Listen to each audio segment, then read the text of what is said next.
तो हमने पहले वीडियो में आपका रिफ्रैक्शन को डिस्कस किया। Now here I am talking about the refractive index. तो आइए चलिए रिफ्रैक्टिव इंडेक्स को समझते हैं। तो हमने पहले मीडियम में क्या पढ़ा कि जब लाइट एक मीडियम से दूसरे मीडियम में जाती है तो वो क्या होती है, अपने डायरेक्शन को चेंज कर देती है। यानी दूसरे मीडियम में जाने के बाद लाइट अपने पाथ से बेंड हो जाती है। तो बेंड करने का काम कौन करता है? बेंड करने का काम सेकेंड मीडियम करता है। तो हम जो रिफ्रैक्टिव इंडेक्स निकालेंगे किस मीडियम का निकालेंगे? उस मीडियम का जिसने लाइट को बेंड किया, जिसने अपने पाथ को, उस पाथ को डेविएट कराया, उस मीडियम का हम रिफ्रैक्टिव इंडेक्स निकालेंगे। ठीक है, चलिए देखिए। तो हमने देखा कि हमारा जो बेंड करने का काम है वो मीडियम 2 कर रहा है, तो हम जो रिफ्रैक्टिव इंडेक्स निकालेंगे वो मीडियम 2 का निकालेंगे। यहाँ पे हमने एक मीडियम लिया, this is medium 1 and this is our medium 2। Okay, यहाँ पे हम डिफरेंट एंगल पे इंसिडेंट रे को स्ट्राइक कराएंगे और हम रिफ्रैक्टेड एंगल को नोट करेंगे। ओके, सो अगर ये हमारा एक इंसिडेंट रे इस वॉल पे जाके हिट किया and this is our what, this is our normal, this is our normal, this is our normal and here this is our normal. ठीक है, अगर ये हमारा इंसिडेंट रे ये रे जाके इस पे स्ट्राइक की and this is our incident ray, तो ये अपने पाथ से क्या हो जाएगी, डेविएट हो जाएगी and this is what, this is our refracted ray. Same here, हम यहाँ पे अपना एंगल ऑफ इंसिडेंट चेंज कर दिए, डन। तो ये क्या हुआ, आर ऑटोमेटिक चेंज हो जाएगा, R will change automatic if this is I1 R1 and this is I2 and this is R2। और यहाँ पे यदि हमने अपना इंसिडेंट एंगल चेंज किया, this is I3 and it become the R3।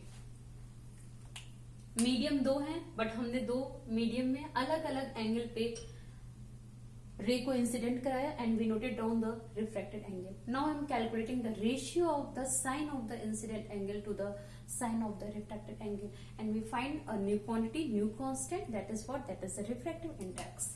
Okay, so here this is what, sine I1 upon sine R1 and this is what, this is the mu and this ratio is the constant, क्योंकि 2 angle का ratio है, 2 same quantity का ratio है, तो वो क्या होगा, हमारा कांस्टेंट होगा and this is what, this is mu। Again here sine I2 upon sine R2 it also mu, और ये हमारा क्या रहेगा, ये भी हमारा कांस्टेंट रहेगा and for this sin I3 upon sin R3 it become mu, ये भी हमारा क्या वो कांस्टेंट हुआ। ठीक है, ऐसे हम अगर अलग अलग एंगल पे, तो हमने क्या देखा कि जब हम I चेंज कर रहे हैं तो R हमारा ऑटोमेटिक चेंज हो जा रहा है।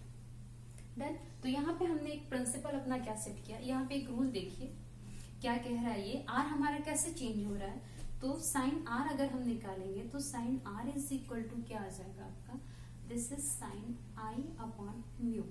इसका मतलब कि हम इस रिफ्रैक्टिव इंडेक्स से जब हम इस इंसिडेंट एंगल को डिवाइड करेंगे तो we can get the refracted angle, we can get the refracted angle. Okay, अगर हम अपना ये रिफ्रैक्टेड एंगल मिल रहा है तो ये क्या कह रहा है कि अगर म्यू हमारा लार्ज है, मोड़ने की पावर हमारी ज्यादा है, तो आर हमारा क्या होगा, स्मॉल होगा। अगर ये R हमारा ज्यादा है, लुक एट हियर, म्यू क्या करता है, this is the bending power, mu is what, this is the bending power. Mu क्या करता है, it is having a power, it's having a bending power, bending power. तो लुक एट हियर, अगर इसके पास bending power ज्यादा है तो R हमारा स्मॉल होगा। इधर देखिए, अगर आप देख रहे होंगे कि R3 का एंगल R1 R2 R3 से सबसे ज्यादा कम है, तो ये सबसे ज्यादा बेंड हुई है।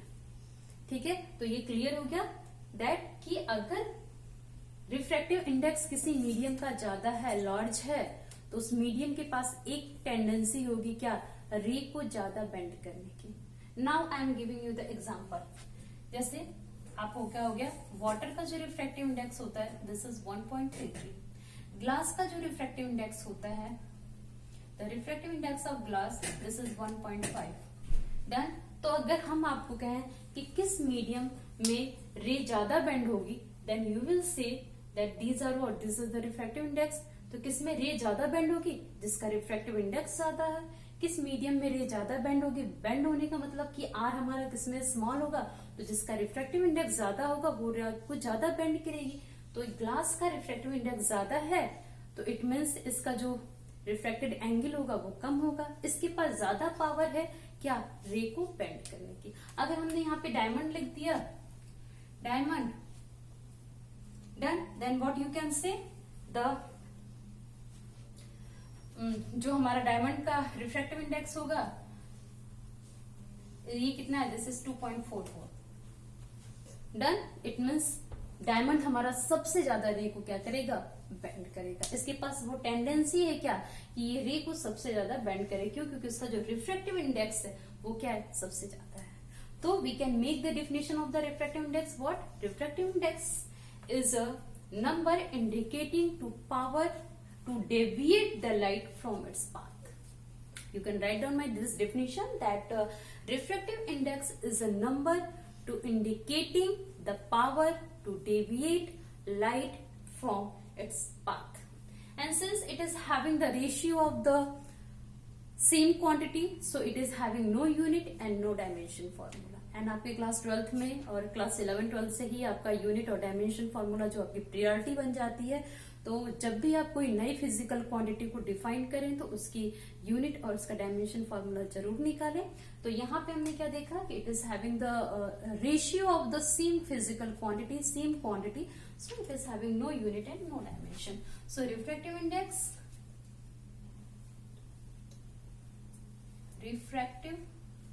Index, no unit, no dimension, no unit, no dimension, and its value is always greater than 1.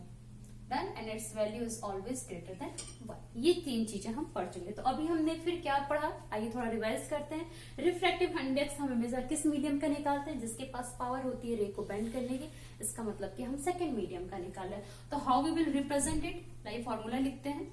Done, तो mu is equal to sine I upon sine R, और इसके पहले हम पढ़ चुके हैं what, C upon V, velocity in a free space upon velocity in a medium. तो ये हमने किसका निकाला, सेकंड मीडियम का। तो इसको हमने लिख दिया म्यू टू 1।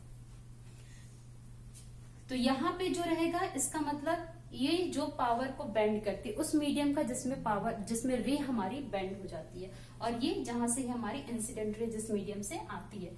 कई बुक में अलग अलग फॉर्मेट में ये हमको लिखता हुआ मिलेगा, कहीं आपको म्यू 2 1 ऐसे मिलेगा, किसी बुक में आपको म्यू 2 1 ऐसे मिलेगा, और कहीं आपको म्यू 2 1 ऐसे लिखा हुआ मिलेगा। तीनों की मीनिंग बिल्कुल सेम है, बस आप याद रखिए यहाँ पे वही रहेगा जो बेंड करता है, यहाँ पे वही मीडियम रहेगा जो रे को बेंड करेगा, म्यू से लगा हुआ वही मीडियम रहेगा जो रे को बेंड करेगा। Done, so what we can say that bending of light is due to the change in velocity in the second medium. And what is the cause of the refraction? अगर आपसे कोई पूछे what is the cause of the refraction, then you will say the what, change in velocity. Change in velocity is the cause of the refraction. So I can write it here that what, change in velocity,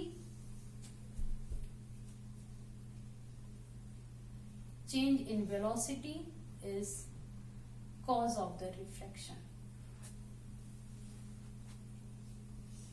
Is cause of refraction. Change in velocity is the cause of the refraction.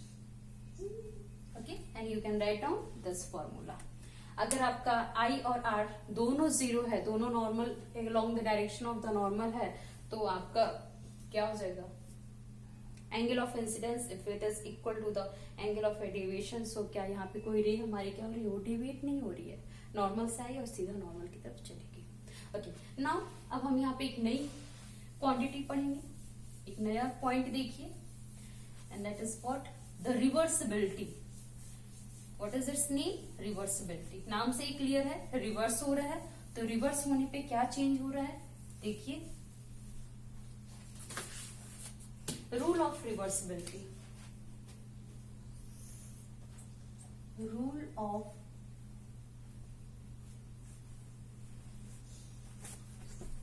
Reversibility. Okay, सो इसको ऐसे समझते हैं, suppose that अगर हमारे पास यहाँ पे कोई light source है, यहाँ से लाइट सोर्स आ रही है और एक यहाँ ऑब्जेक्ट पे फॉल कर रही है।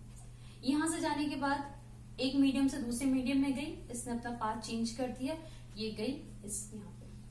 सपोज दैट अगर यहाँ पे कोई दूसरा ऑब्जेक्ट है तो क्या हो सकता है, इस ऑब्जेक्ट से लाइट रे गई, इस मीडियम से दूसरे मीडियम में गई, उसने अपना direction change. Suppose that at this point there is another object, और यहां से अगर लाइट रे ट्रेवल कर रही है तो what will going to happen, again it will take the same path also. ये कोई दूसरा पाथ नहीं लेगी, it will reverse by the same path. Then this is what, this is the rule of the reversibility. Suppose that हमने यहाँ पे कोई एक दूसरा सरफेस लगा दिया, डन, तो यहां से क्या होगी, ये लाइट रे गई और पहले वाली ये इधर चली गई, ये यहाँ गई। अगेन हमारे यहाँ पे कोई दूसरा ऑब्जेक्ट है, वहां से लाइट रे हमारी ट्रेवल कर रही है, then it will follow the same path, it will again follow the same path, it will again follow the same path. This is what, this is the rule of the reversibility. Okay, we can write in what the rule of reversibility is. What if light travel from one point, if light travel from one point A to other point, travel from one point A to point B. If light travel from one point A to point B over a particular path,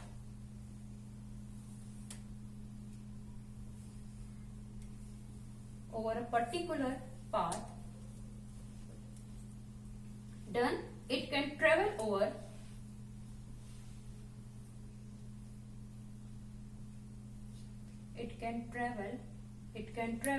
over the same path. It can travel over the same path